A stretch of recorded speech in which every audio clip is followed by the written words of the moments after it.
तुमच्या टेक्नॉलॉजीमध्ये तुम्ही जे आत्तापर्यंत काम केलेलं आहे आणि कस्टमर एक्सपिरियन्स दिलेला आहे, कधी पर्सनल लाईफमध्ये असा ती टेक्नॉलॉजी वापरण्याचा कधी आयडिया आली डोक्यामध्ये की की अरे मला जेवायला पोचायला उशीर झालेला आहे, तो I am sending my this this AI message apologizing to the family.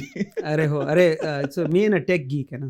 म्हणजे म्हणजे माझे ते पॅशनच आहे. तर तुमचे होलोग्राम्स वगैरे असतील नाही ना, hologram वगैरे प्रत्येक काय नाही. कंट्रीमध्ये. पण काय चालत नाही ना, ते माझ्या घरी आहे.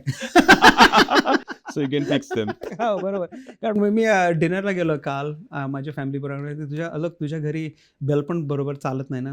मी तुला माझा इलेक्ट्रिशियनचा नंबर देतो, तुला बोलव. पण तसं आहे कारण मला काय ऑटोमेशन खूप आवडतं. I love automation. तर CRI is automation company, right. Everything was but automation. तर घरी सगळं ऑटोमेटेड आहे. तर लेटेस्ट मी काय केलं माहिती आहे का, माझी बायको म्हणते की अरे तुझी जी आता मीटिंग्स आहे ना, तुम्हाला कधी नोटीस देत नाही. आणि आधी माझी EA होती ना, सो माझी EAला सांगायचं की कुठलीही मीटिंग जरी बुक केली ना, माझ्या वाईफला एक सेपरेट ईमेल पाठव की माझं स्केड्यूल काय आहे. कारण कधी कधी असं व्हायचं की मी कॉल करायचो, अरे अलोक तू कुठे आहे? मी सिडनीमध्ये आहे. तुम्हाला सांगितलंच नाही.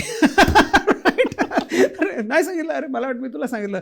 तर माझ्या EAला सांगितलं की म्हणजे पाठव. आता माझी EA नाही का सिन्स गॉन. तर मी आता प्रोग्राम लिहिला म्हणजे ऑटोमेशन AI बरोबर एव्हरी नाईट माझ्या बायकोला आणि मला की हे येतं की अलोकचे प्रोग्राम असे आहे, माझी मीटिंग अशी आहे. ती कधी म्हणायचं नाही की म्हणाल नको की अलोक तुझं स्केड्यूल काय मला माहित नाही.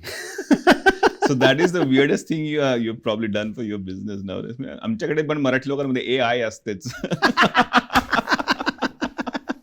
बरोबर.